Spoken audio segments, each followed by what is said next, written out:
listening to Tech Reads, interviews with emerging technology thought leaders.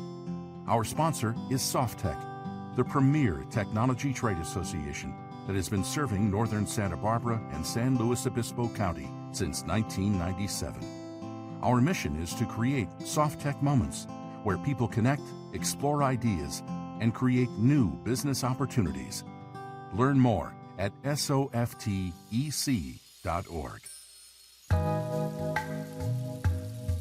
Hello, this is Brian Schwartz with Tech Reads. I'm here with Bob DeMuscio, and we are fortunate to have Joel Garfinkle with us today, but I wanted to just give a shout out to our sponsors, Santa Maria Chamber of Commerce and the City of San Luis Obispo Chamber of Commerce are two of our platinum partners, our top tier sponsors. So we're very appreciative to them for the support that they give us and make this all possible. So with that, I just wanted to share that Joel and I actually went to high school together. So it's been many years since he and I connected. I don't know if you were even were you at the reunion, our 30-year reunion? I was not. Yeah. Okay, so I missed him there. And don't worry, you didn't miss much.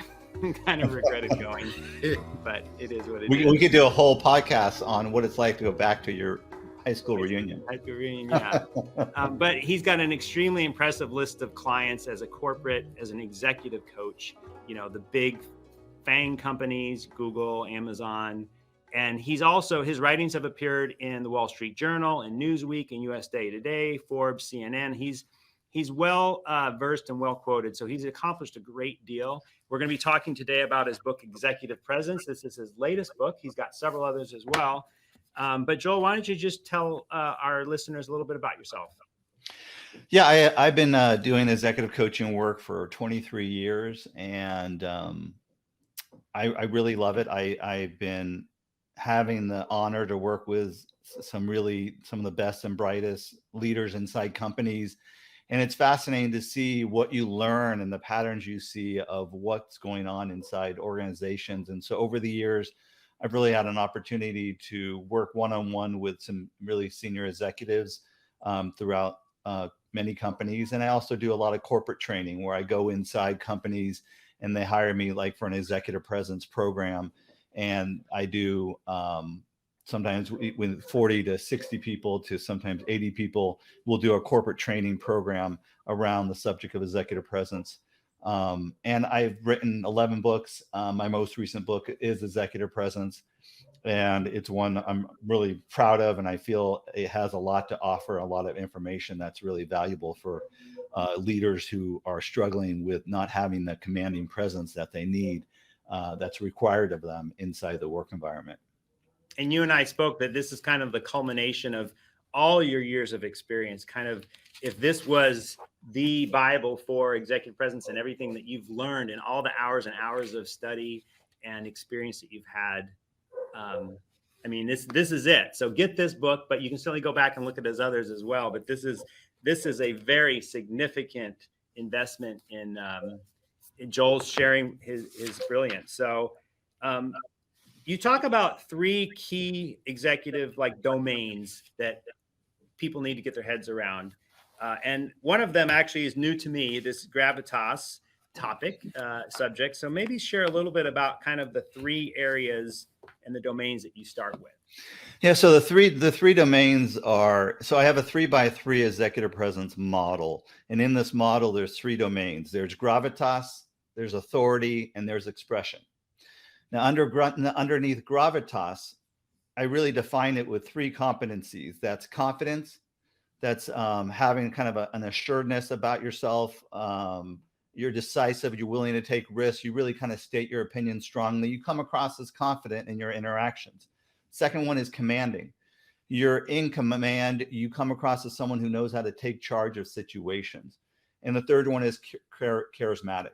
And so you have a certain level of charisma, passion, and enthusiasm that comes across to others. And when you have charisma, command, and confidence, you're really coming across with a certain level of gravitas, a certain weight that you carry, that others can feel your presence.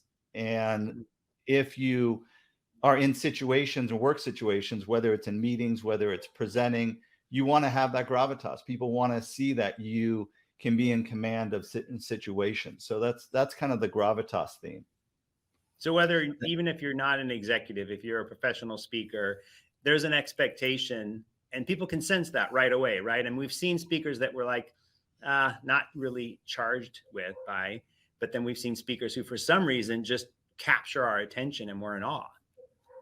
Yeah, it's, to me, it's all leaders inside an organization. And I've seen people who, executive directors in different organizations, C-level executives, but then it could be anytime I've talked to people about executive presence and they're like, oh my God, I could see that relevant for my son or my cousin or this situation they're in. And it's not always work related.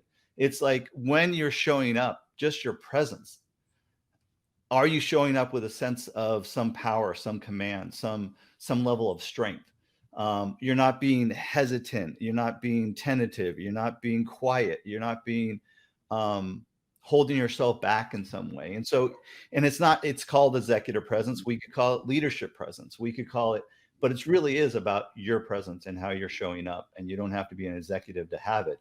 It's really, no matter where you are in your career, am I showing up with a sense of confidence in who I am and how I'm coming across? And people can feel that. People can feed off of that. People can recognize that you either know what you're talking about and you are exuding that confidence behind what you're saying and how you're saying it. So the gravitas is the first tier. The Yes. next one is authority. And with authority, so this one is about coming across as people see you and feel you as you're an authority. You come across as you're in charge. And the three competencies underneath that is you come across as decisive.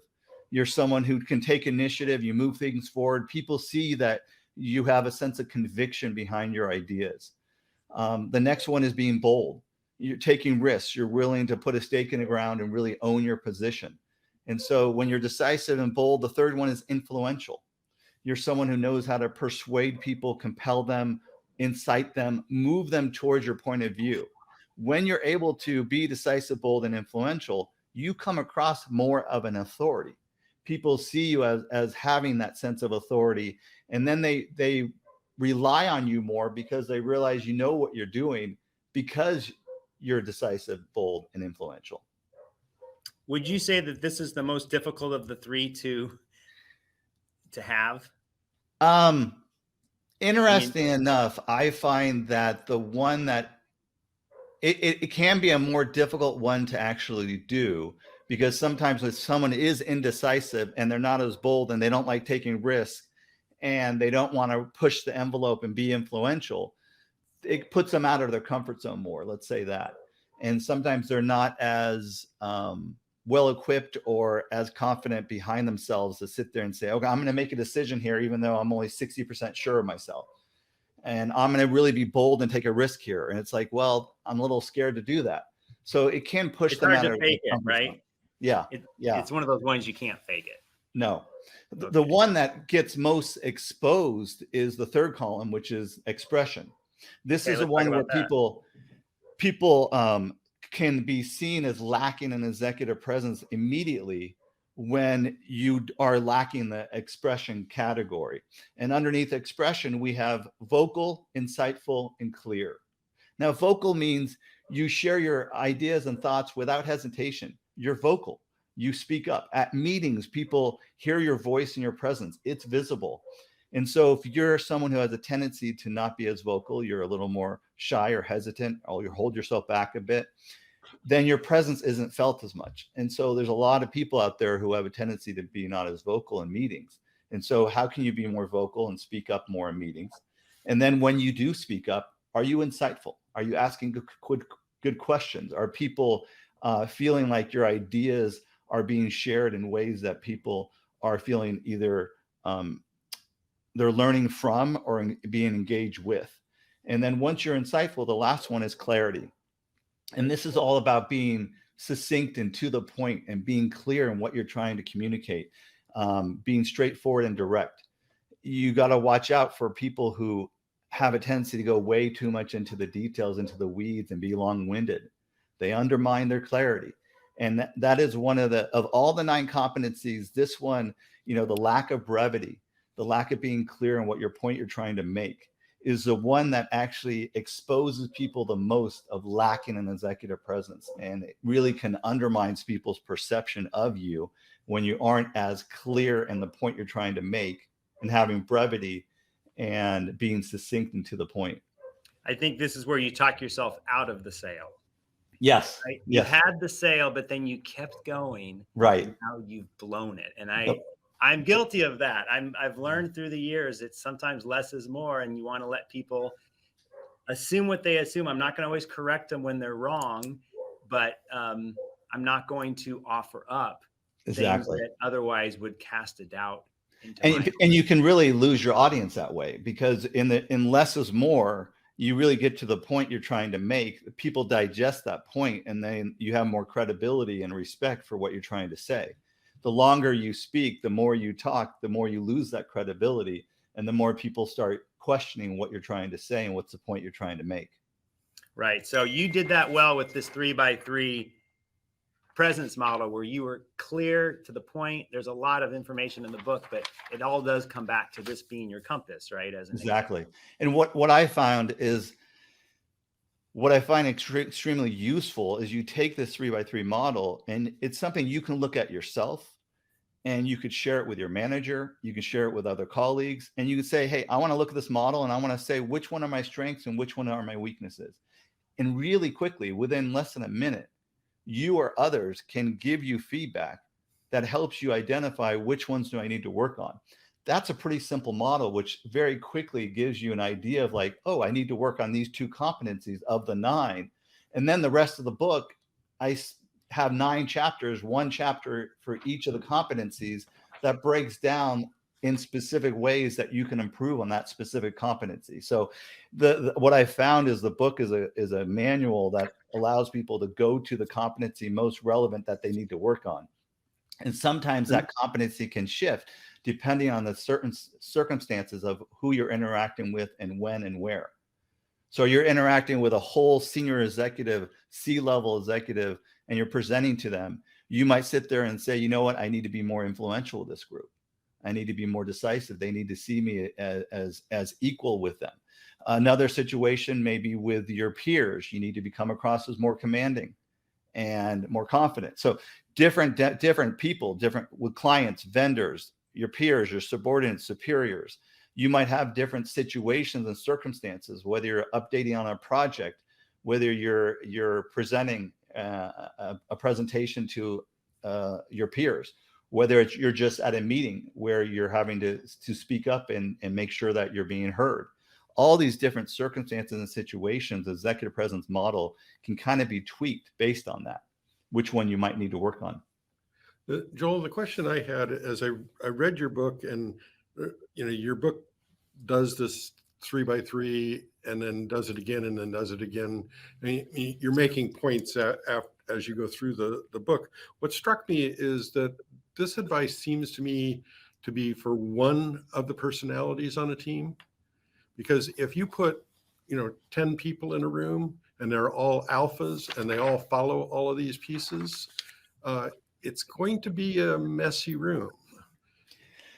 You bring up an interesting point, and I would say that there's statistics that have proven that when there's like 8 people in a meeting, 2 people out of the 8 do 70% of the talking. And I think generally you're always going to get 2 or 3 people who are going to dominate a meeting, dominate circumstances. There are the alphas in the room. It's rare, I find, where everyone's an alpha. It's just rare. You're going to get 2 or 3 that are going to dominate it. And then you get the other people who are kind of mid-tier, who try to get a word in edgewise. And then you get the introverts and the ones who kind of hold back and don't speak up as much at all. I'm going to have to invite you to one of my CEO roundtables. So is it all alphas? Is it all alpha? It's all alpha. Yeah. All alpha all the time. So I will say that if you have a situation where it's all alphas all the time, one of the challenges is how do you get a word in edgewise, and how do you tone down the presence and the command and the confidence? Because now you're working with the art of influence. and how do I influence in this room where everyone's trying to get a word in edgewise, and everyone's trying to one up the other person, and everyone's trying to show their confidence in their power. And so how do you influence this group, and what ways can you do it? What ways can you interact? What ways can you interject? How do you garner the respect, but at the same time, you notice sometimes being a little more soft spoken or finding the right way to interject, other people can learn to respect you and feel like you have something to say that's worth listening to. And so how do you earn that respect in a room full of all CEOs? Well, I guess that's my point, is a lot of times you see team meetings where, different people bring different things to the table. And when you look at this, and if you take it to the extreme and advocate across the board, this is the right model, you end up with the 27 pitchers on a team. And it really doesn't work like that, because you need balance with, the technical mind and the human one and the commanding one. You need all these different attributes and that's really what separates a business from a person. And the reason businesses always win is because it's a collection and a compromise of all those different styles. Well, Bob, one thing I think that you're bringing up is, I think, the art of reading the room. And when all those CEOs get together, they don't have a great ability to read the room, because if you read the room effectively, you'd find ways of how do we make sure, and especially most meetings, like you say, have someone with a technical expertise, someone who's more senior, someone who's more mid-level. You have all these different mix coming together and trying to work together. And I think it's important for the facilitator or the more senior leader in the room to think about, how do I read the room? How do I make sure the one who talks the most tempers themselves a little bit so others have more room to speak? How do the ones who don't speak very much, do I encourage them to speak more? And how do we find a balance so that we have more consensus of feedback being shared in the room, so that more information and knowledge sharing is occurring versus stifling some and having only a few dominate? So being able to read that room and making sure you're encouraging participation and sometimes tempering participation. Well, I think that's my point, is that it is finding that balance, not finding the extremes. And if you take it, just extrapolate it out and say, the whole world follows this one model, that's going to be a very difficult process. Now, I grant you, without even thinking about it, that you have to have, people in almost any leadership position with commanding presence. But the getting to the point where you have too much of that can knock the team out of balance. If you've got 3 or 4 and they lock heads, because in fairness to my CEO roundtables, they are a room full of alphas, but they all read the room differently and they all interact with the room differently. And so we don't have the problem that you're talking about. We've got different ones, right? But we don't have that particular one. And I would say that the need for executive presence for that group is not an area that is necessarily the right audience. Like, I think about women, people of color, introverts, marginalized employees, up and coming leaders who are rising in the organization, C-level executives who are really competent in their area of expertise, but struggle with a strong power and presence. Mm-hmm. Like, those audience really benefit for this model. Yep. It's not the book for everyone. A company that you've done some work with, Amazon, jumped to mind, because one, this would have been a great model for me to have when I went and interviewed with them a few years ago. But two, they have this Amazon, is it a 6-page memo that kind of their culture requires them to sort of write out all the things that they need to do. And I think that probably allows those employees to walk in with some executive presence, whoever called the meeting. Do you want to comment about that? Yeah, I think absolutely true. I think sometimes preparing ahead of time and knowing what the agenda is about, a lot of times I'll tell people who go into meetings and they say, I struggle speaking up. I struggle getting my voice heard. And I said, well, how much do you spend a couple minutes before the meeting, preparing for the meeting, thinking about the agenda and bringing some of your thoughts to the surface? See, what often happens is someone gets into a meeting and they say, I don't think out loud, I think internally. And so how do I get my thoughts to the surface so they're primed and ready to be shared? And I say, spend 2 or 3 minutes before every meeting. That's all it takes. And every leader I've ever worked with, when I tell them this, they do this and it works. Spend 2 or 3 minutes thinking about the agenda and think about a couple areas that you can focus on and speak about. And when you do that, you then are going to have some ideas on the surface. And when it comes around for that idea, you don't have to search very hard to find and use that idea and bring it into that meeting and share it. And then you come across as more confident in command of what you're trying to say. And then the audience actually responds positively to that. So it's one way to prime yourself and get yourself ready. Most people say, I struggle because I'm at back-to-back meetings. So how do I have time for that? But you got to make 2 or 3 minutes, either leave the meeting before the next one early and think about during the meeting, what are some thoughts I can jot down so that I am priming myself and getting myself ready to speak up more readily available when the meeting opportunity arises. Where in your model does the executive pull the strengths of the rest of the team into this model? I mean, I know they do it, and I know that it's part of the nature of it, but nowhere in here do you really talk about, what's it take to pull that introvert that has the genius mind to come up with a solution to the problem. Which of these attributes really digs into pulling that out of the other people, assuming that one person doesn't have all the solutions? Yeah, one thing I tried to do, and with the 9 different competencies, each one of my chapters, towards the end of every chapter dedicated to the 9 competencies, I switched it and made it from, here's what you need to do to build your development in that competency. I then talked about, here's what you do if you have an employee who has this as an issue. And so I tried to talk to that point, in that if you have employees who are struggling with some of these competencies, here's how you develop them, and look for, and I think it's important as senior executives inside a company, identifying the ones who lack the executive presence, pulling them aside and saying, how can I help you with these certain competencies so that they can get better at that? If they're coming across as more tentative, hesitant, unsure, and indecisive, and how can they become more decisive? How can they make up their mind more quickly and arrive at a clear decision and get to so that others are seeing that they are coming across as having a leadership competency of being decisive, when that's looked at as something that's valuable.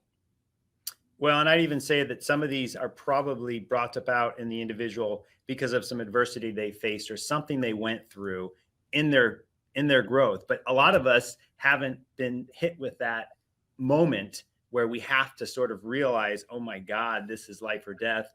Like, you're almost in some way creating this understanding or appreciation of the importance of this without having to go through some of the, pain that I'm sure executives have had to deal with, to establish themselves that if I don't have this executive presence, I'm going to get eaten alive, or I'm not going to raise the funding to keep my company going.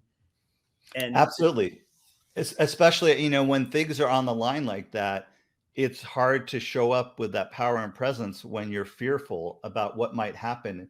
And so how do I show up with confidence when I'm feeling the fear, or I'm feeling intimidated, or I'm worried about what my investors and how they might react, or I'm worried about how these senior executives are going to react to me if I speak up and come across as confident? Will I be challenging their authority? And that leads to, sometimes I've had a lot of people who've been in, and I've lived in Asia, worked in Asia, but I've had leaders I've coached who have been from India and Asia. And it's interesting because their culture is one where you value having a sense of respect for elders, and you don't challenge people from a position of authority, and you value humility. And I've seen that the executive presence model can be challenging for them to adopt, but what I try to show them is, just because of your culture or even your personality, but mainly the culture, is to not let that get in the way of you still recognizing, how do I, with respectfully, not give my power away to someone in a more senior position just because that's been what I've been taught. Because as I do that, I then put myself in a position where I am not holding my own sense of power and my own sense of presence in situations. And so I have a leader who's works for a biotech industry company, and she's in a meeting and her senior boss will text her and say, this is where you need to speak up. This is where you need to talk. This is where you need to do this. And I talked to her later, both her and her boss, and it's like, well, I don't want to overstep my boss. I don't want to say something that's overstepping my position. To make them look bad, right? Make them look bad, exactly. And instead, her manager saying, "No, I need to hear from you. You're there at that meeting for a reason. I need to hear your presence. I need to hear you speak up. I need to hear your expertise. Don't hold back."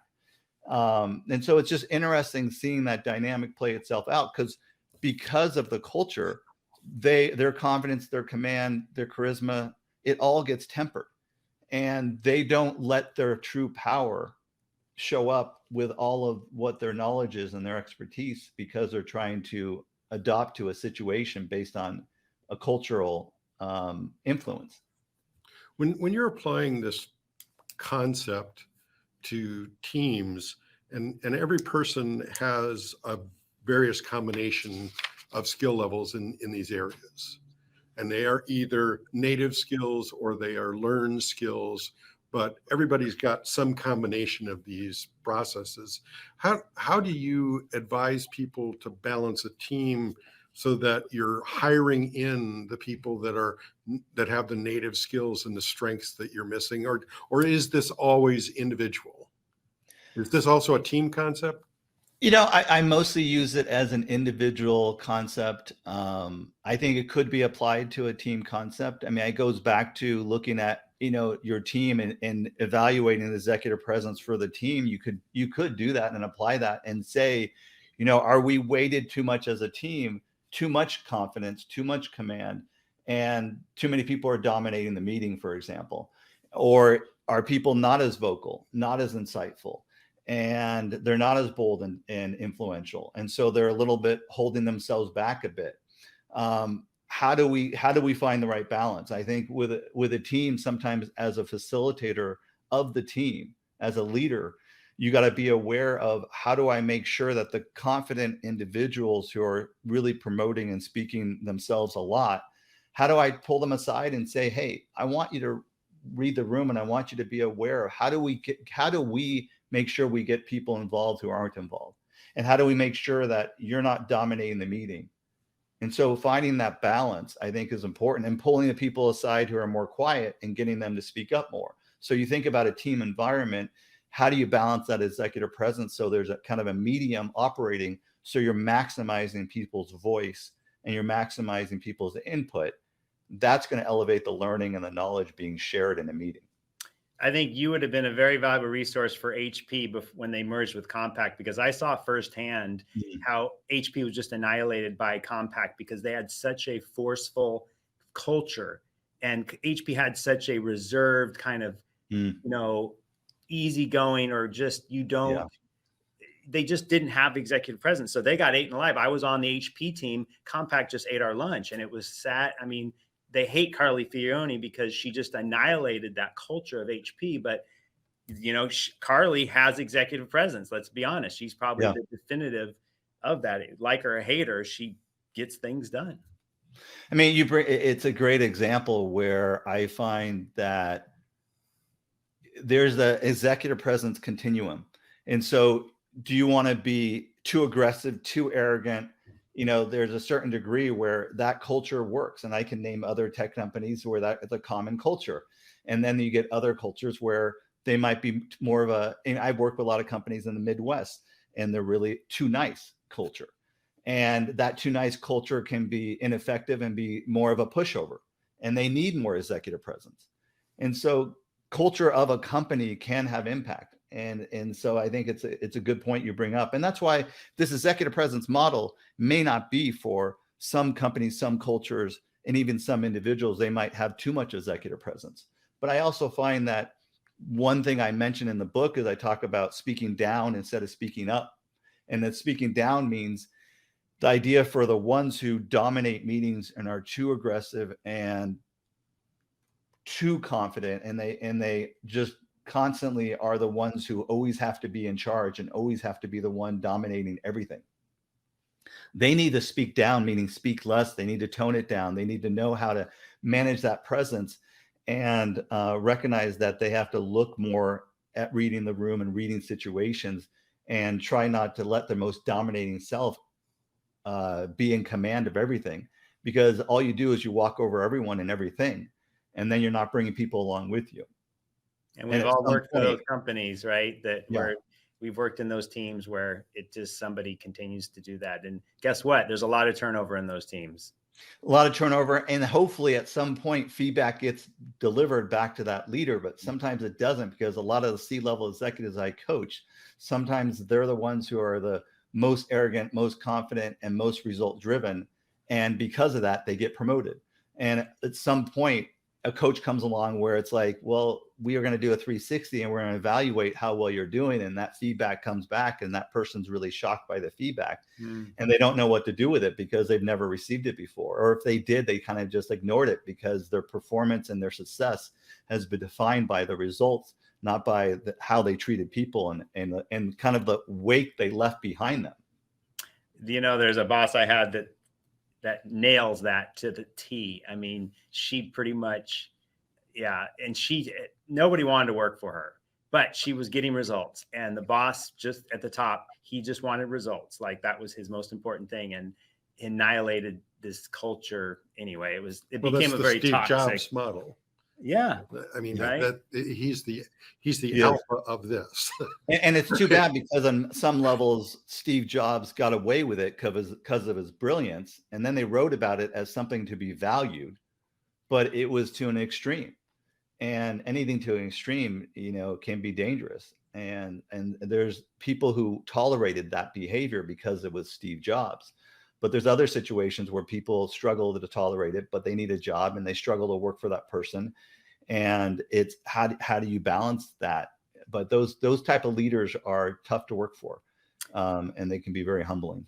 Well, and I love your insight on this, because the Amazon culture that encourages conflict. So if you've gone through an Amazon review, interview, and understand about their values, you understand that conflict is a good thing.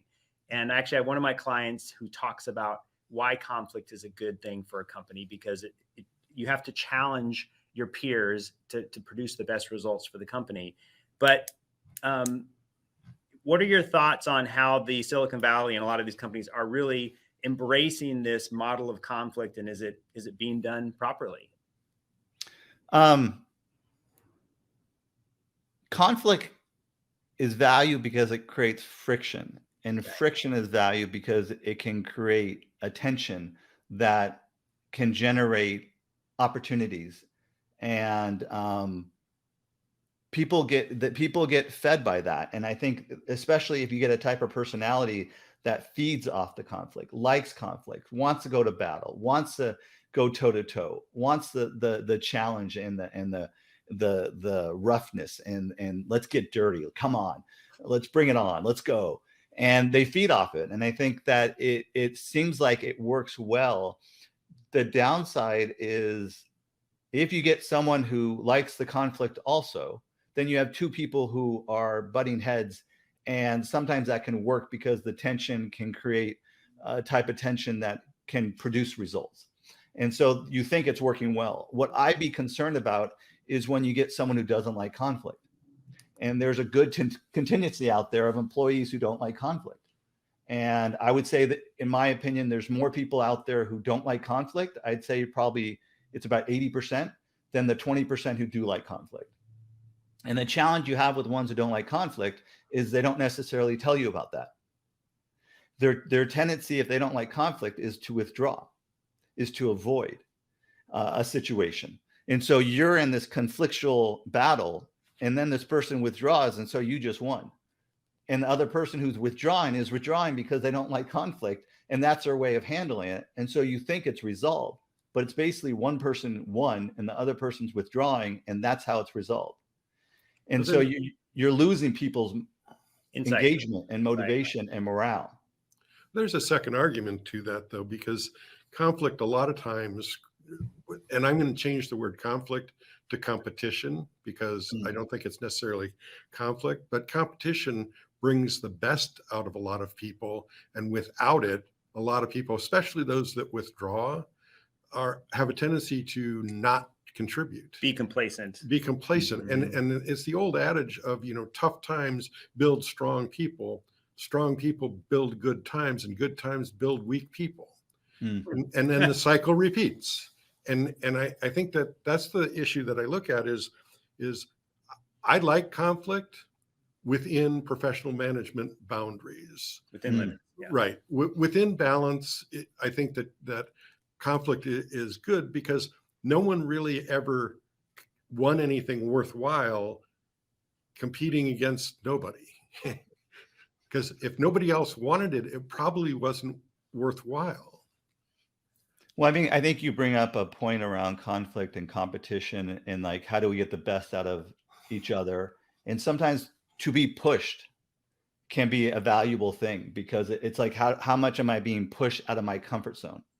And sometimes that competition or that kind of competitive nature can push people to go beyond what they think they're capable of. And in that regard, you're getting more out of people. And that can be a beneficial thing to kind of excelling the success you're trying to create in a company or in a group. Yeah, because most of my experience is in the small business realm, not the larger ones like yours. But I find that if you have a maker, a marketer, and a manager, they are in natural conflict with each other because their goals are different.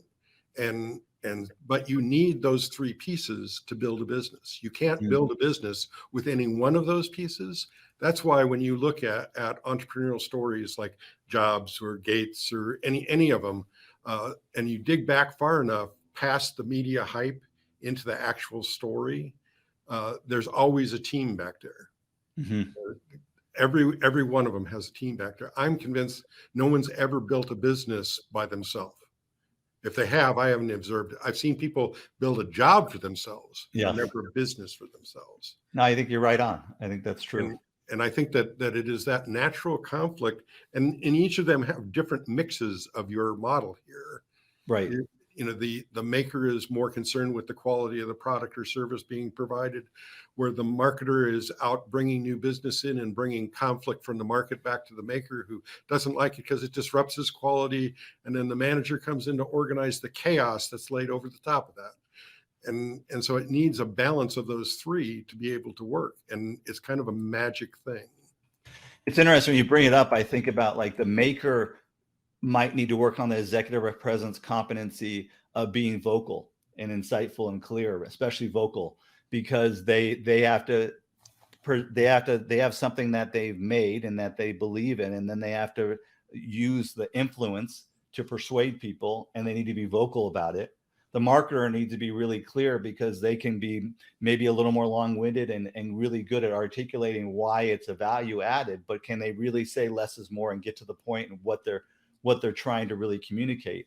So like each one, I could see a little bit of the competencies playing itself out with some of the things you just mentioned about small businesses. Yeah, and it's just different balances of the same model. Yeah, I agree. For each of the functions. Well, and Joel, I would say that when I looked at this, I've been looking at this more and more, that this is a really good set of values for a business to have. Like understanding these are our core values, and it's going to help us dominate or win in the marketplace, or just bring more value to the marketplace. I think these are good to come back to, because and maybe the word executive presence isn't hooking me, but there's definitely other ways to describe what it is. Especially if you see executives in a negative light. I mean, let's just be honest. Yeah. There's a lot of us who the cover of your book is black. I mean, even this yellow, it just screams executive all over it. And some of us don't really have respect for that role. I mean, that's why I think even using the phrase leadership presence is another way of describing it. And it probably tones it down a bit in the way that you're describing it. Because I think all leaders can use a certain degree of presence. And so that's what we're talking about here, I think is another way to look at it. I think that, and that to readers, that would be one of my core messages, is that get past that if you have any hangups with executives and attitudes and egos, because there's people that have taken this too far. And that's not what Joel is trying to create here with this society. I mean, you want balanced leaders to command presence and move things forward, but at the same time, read the room, as you said, listen to the needs of others. Don't just railroad people and get whatever you want. I mean, Steve Jobs was not a good example. No, Elon Musk is not a good no. example. Donald Trump is a horrible example. We've got all these people who have, quote, executive presence, but we do not respect them. And they have very big egos. And, you know, I wrote the book. One of the audiences I've done a lot of presentations over the years. And when I'm doing presentations, and part of this data of these 9 competencies comes from me having to talk to and do research with over 7,500 workshop participants. In all these workshops I do, I always ask, how many of you, raise your hand, are you introverts? And to my surprise in the beginning, but over time it became less of a surprise, 85% of a room raised their hand as relating to being an introvert. Now, were they on the extreme spectrum? No, but they were in the middle, but they related to it. 85%, which is incredibly high. And so higher than the number of introverts that exist. But I think about that, and I look at my book, and my book isn't for the Elon Musk types and isn't for the Steve Jobs types. It's more for the introverted ones who are holding themselves back and aren't having as much stepping into their power and having as much confidence and radiating that level of confidence and leading with a sense of conviction.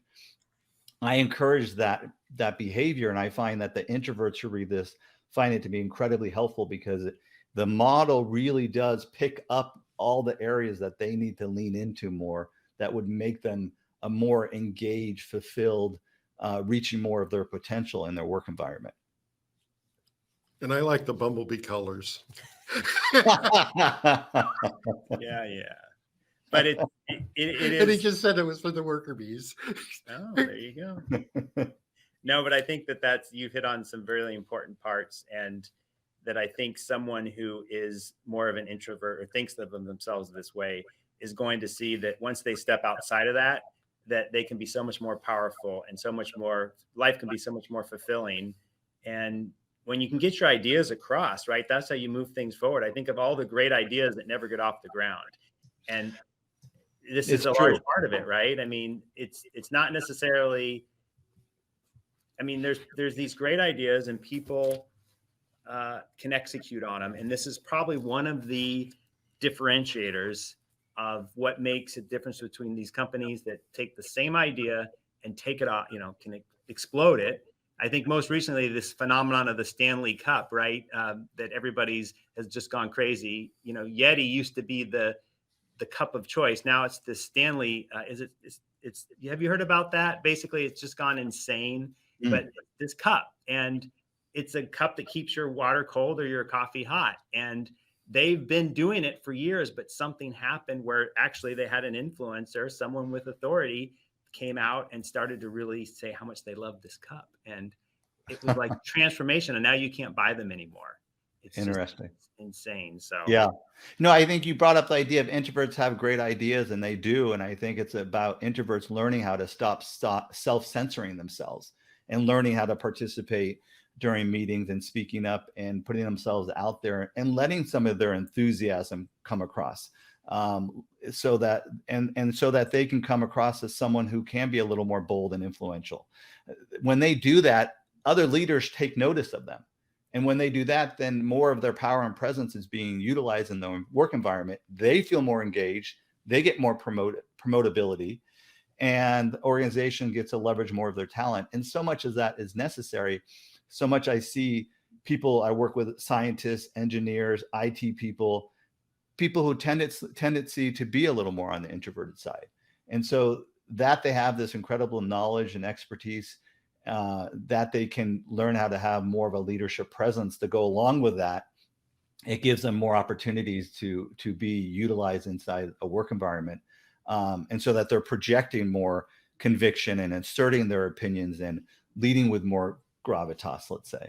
Well, or as Bob would say, one of his missions is, you want to build a job or build a business. This may be the differentiator right here, executive presence. Like, if you do not have this, you will continue to be stuck in a job. And maybe that's fine for you. But if you want to build a business, you're going to have to learn to step out of your role as an employee to become an employer. And it's a huge shift for people. And it's going to put you into these uncomfortable situations that you sort of maybe have been shying away from all this time, but you can no longer get away with that at some point in your life. Yeah, and I think, and it's the same thing that people in engineering, research, IT, science, they have a technical proficiency that is really, really beneficial, and they get rewarded and recognized and good reviews based on that. But they might lack a presence to lead at a certain high level. And there's situations they're put into where they need to command the room. They need to show up with more confidence. And so they can't just rely on their research skills or the scientific expertise. And I see it over and over again where too often scientists and biotech companies are being underutilized, underdeveloped, not and undervalued. And so this is an opportunity. I find that when they start to try on the executive presence model, they start to feel like they're being less underutilized and they're being more valued, and they're being able to speak up more and be more vocal, and other people are starting to recognize their presence and their power beyond just their expertise. Excellent. So the book we've been talking about is Executive Presence, Step Into Your Power, Convey Confidence, and Lead with Conviction by Joel Garfinkle. Joel, why don't you share with our listeners how they can get a hold of you, how they can get a hold of the book? The book you can get on Amazon, Executive Presence. The subtitle is Step Into Your Power, Convey Confidence, and Lead with Conviction. You can get it at Amazon. And my website, GarfinkleExecutiveCoaching.com. GarfinkleExecutiveCoaching.com has over 300 articles that are free. I have about 25 articles specifically on executive presence if you're interested specifically in that subject matter. But a lot of free content on the website. Reach out to me if you have any questions or comments or want to learn more about what I do and how I do it. You can reach me at my email address is joel@GarfinkleExecutiveCoaching.com. Excellent. Well, I really appreciate your time today, Joel. I think it's a great book. I wanted to mention too that Dan Pink even gave it an endorsement. So kudos to Joel for getting an endorsement from Dan Pink, which says quite a bit because he's a pretty impressive man. But True. Bob, thank you for your time today. Any last questions for Joel? None at all. I think that Joel's book might be a good referral over to our prior tech read, Yeah. which was, how PhDs should operate in business. Oh, Yes, our attorney. Yeah, my There you go. friend David Giltner, we talked about a lot of that, and we were talking a lot about failure and how to overcome. So you might have to take these two books and kind of melt them together. Yeah, and it was all about seeing life, seeing all this as a game, not taking it so seriously. He reframed my perspective of the game, of business. And I thought it was just brilliant because you don't have to shy away from it. When you know it's just a game, you're not going to be so. It's just not. But so these serious. are the skills you have to play the game. To win the game. That's exactly. Now I get it. So if you want to win the game of business, You need to read two books. Not okay, one. because they're right.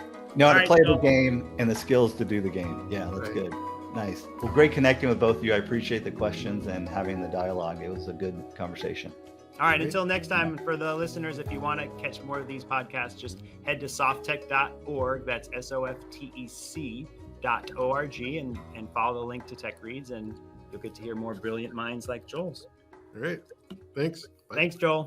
See you guys. Bye-bye.